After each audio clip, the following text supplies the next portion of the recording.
आज से ठीक 1 सप्ताह के पश्चात तुम्हारे पेट से मूसल ही उत्पन्न होगा, जो तुम्हारे वंश के विनाश का कारण बनेगा।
तुम्हें श्राप देती हूँ कि जिस प्रकार तुमने मेरे कुल का अंत किया है, उसी प्रकार तुम्हारे कुल का अंत भी होगा।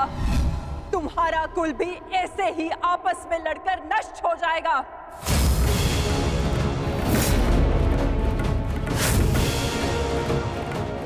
मैंने कहा था गांधार नंदिनी से कि श्राप नहीं, पाप मनुष्यों के नाश का कारण बनता है। आज यादवों के पाप उनके नाश का कारण बनेंगे।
हमसे क्या हो गया कान्हा?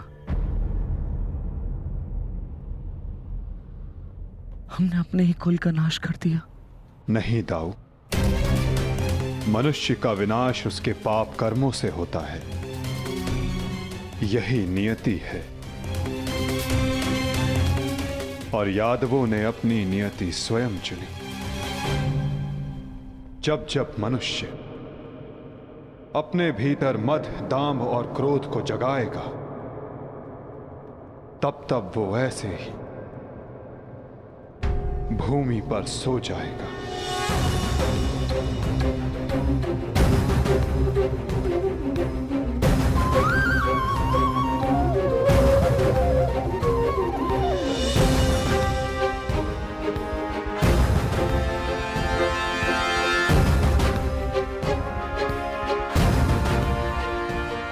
ये विनाश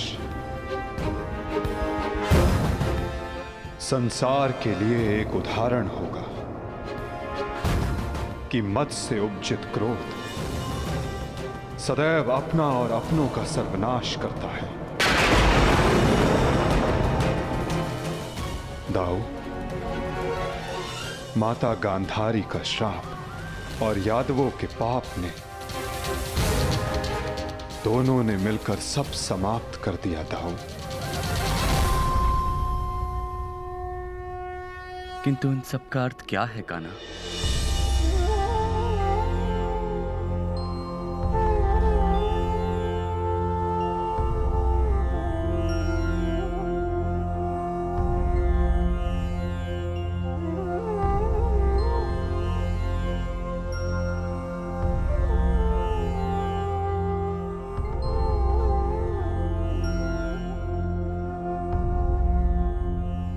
इसका अर्थ यह है दाऊ कि हमारा कार्य पूर्ण हुआ, कि हमारे जाने का समय हो गया है। हमारे जीवन का लक्ष्य अब पूर्ण हो गया है।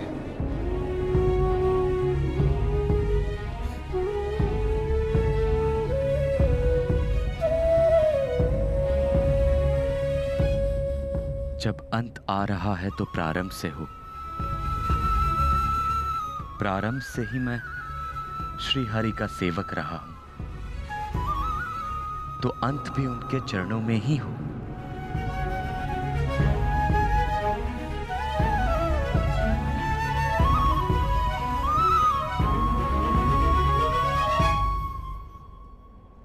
नमो भगवते वासुदेवाय।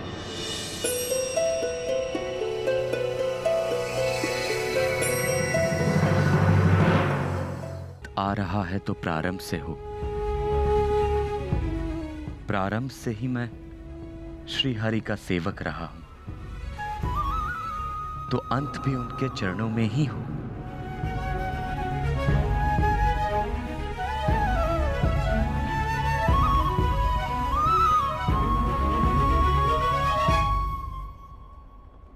नमो भगवते वासुदेवाय।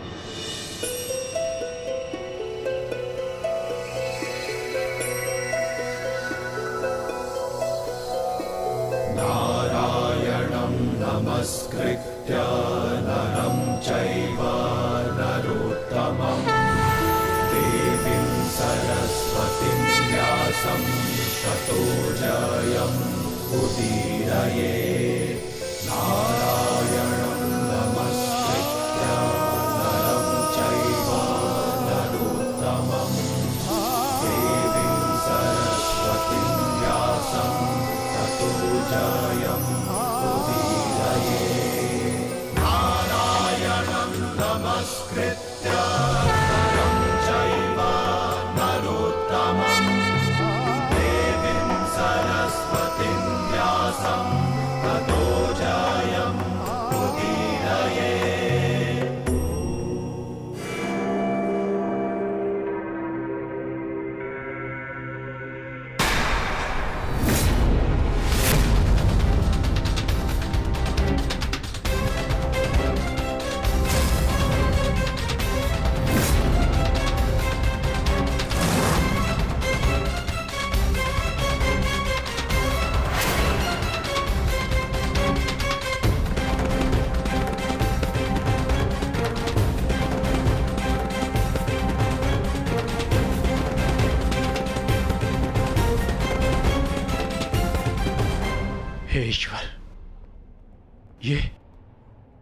कैसा नरसंहार है।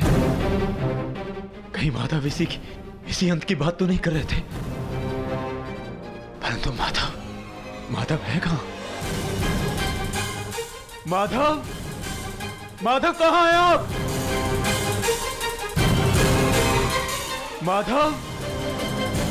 माधव कहां हैं आप?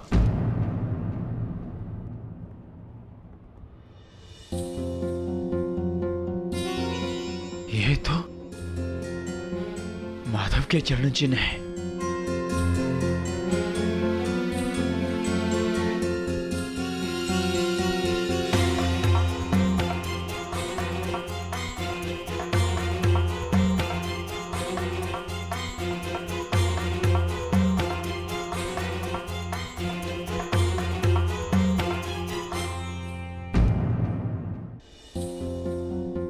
ये तो माधव के चरण चिन्ह है।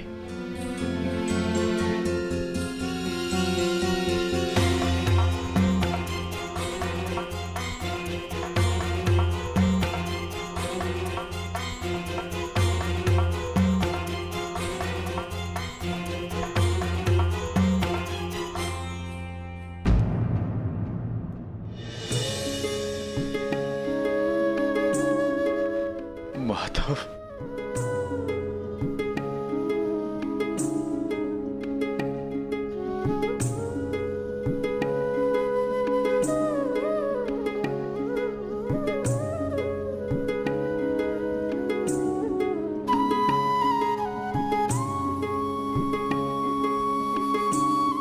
आओ पार्थ, तुम्हारी ही प्रतीक्षा थी।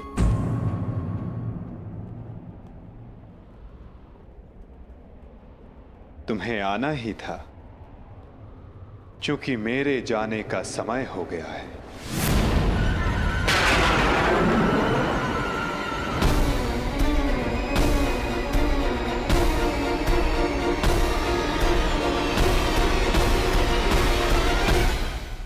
ये सब क्या हो गया माधव?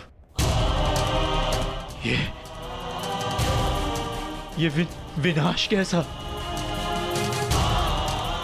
हर प्राणी के जीवन का एक कारण होता है, एक लक्ष्य होता है पार्थ, और उस लक्ष्य के पूर्ण हो जाने के पश्चात उसका सृष्टि में रहना संतुलन बिगाड़ता है। कुरुक्षेत्र के युद्ध में जो शक्ति शेष रह गई थी, वो संतुलन बिगाड़ रही थी पार्थ। जब शक्ति के साथ उत्तरदायित्व का भान ना हो तो मनुष्य पापी बन जाता है, और यादवों के अंत के साथ उस पाप का भी अंत हुआ पार्थ।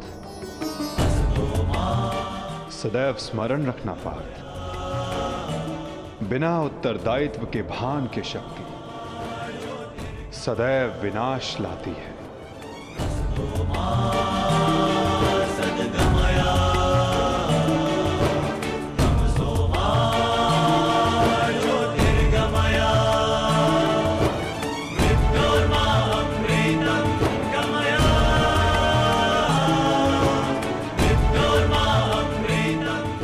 मेरे लिए क्या आदेश है माधव?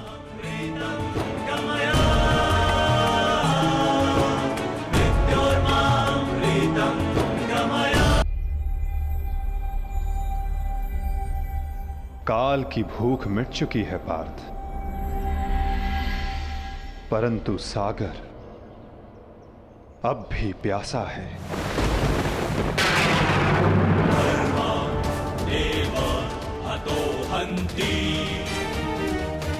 तुम शीघ्रता करो पार्थ, द्वारका की सभी स्त्रियों को और बालकों को अपने साथ हस्तिनापुर लेकर लौट जाओ।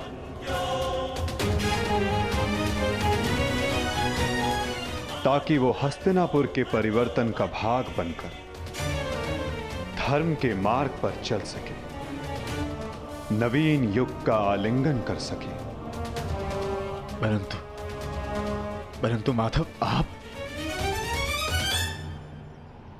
आज मैं तुम्हारा सारथी नहीं हूं पार्थ। आज मैं तुम्हारे किसी भी प्रश्न का उत्तर नहीं दे सकता। आज मैं तुम्हारा सखा हूं, एक ज्येष्ठ भ्राता के समान हूं पार्थ। और जैसा मैंने कहा है वैसा करो पार्थ।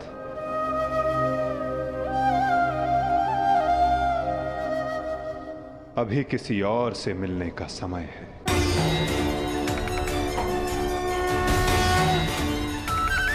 जैसी आपकी आज्ञा।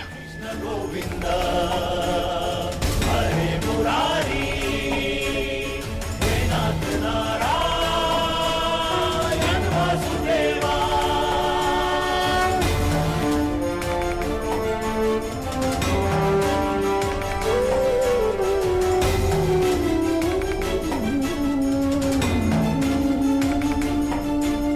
श्री कृष्ण गोविंद हरे मुरारी हे नाथ नारायण वासुदेवा।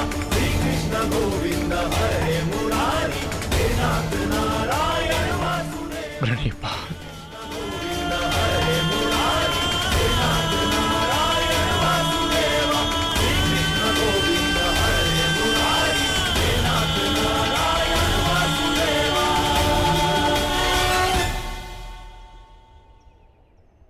कौरव वंश के वट वृक्ष महामहिम भीष्म, जिन्हें इच्छा मृत्यु का वरदान था, क्या वासुदेव ने उन्हें अपने छल से धराशाही नहीं करवाया है?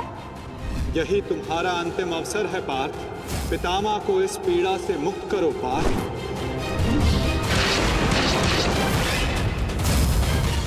वासुदेव ने द्रोण पुत्र अश्वत्थामा की मृत्यु का छल रचकर आचार्य द्रोण का वध नहीं करवाया है?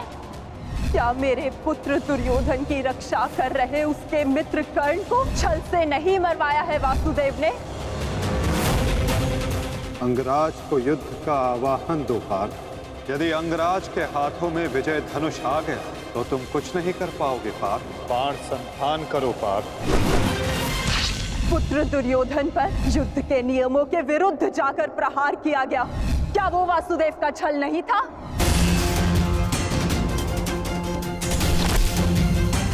मैं तुम्हें श्राप देती हूँ कि जिस प्रकार तुमने मेरे कुल का अंत किया है, तुम्हारा कुल भी ऐसे ही आपस में लड़कर नष्ट हो जाएगा।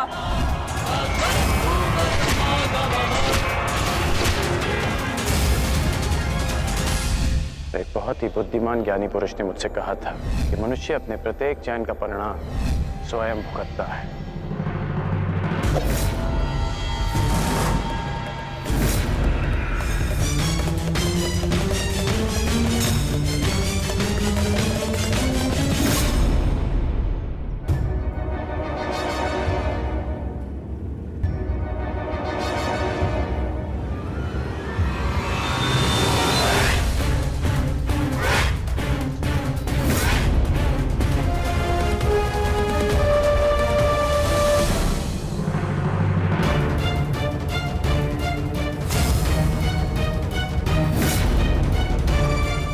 आज अच्छा खेत मिलेगा।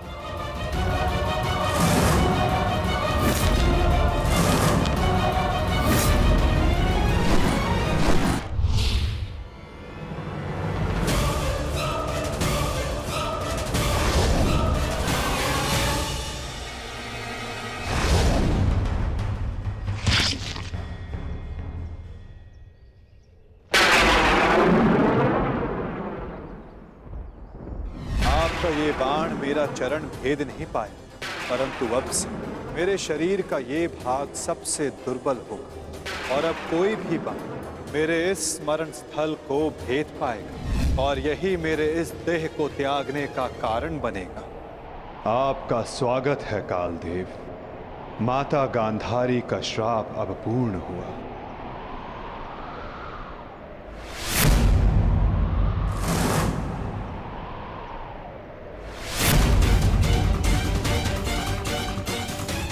श्री कृष्ण, ये कैसा अनर्थ हो गया मुझसे? प्रभु, प्रभु मुझे माफ कर दो प्रभु, मुझसे बहुत बड़ी भूल हो गई। मुझे लगा कि यहाँ कोई हिरण है, परंतु। तुम विलाप ना करो व्याध, तुमने कुछ भी अनुचित नहीं किया। जो कुछ भी होता है सब में मैं स्वयं सम्मिलित होता हूं। कर्म के चक्र को कोई नहीं टाल सकता।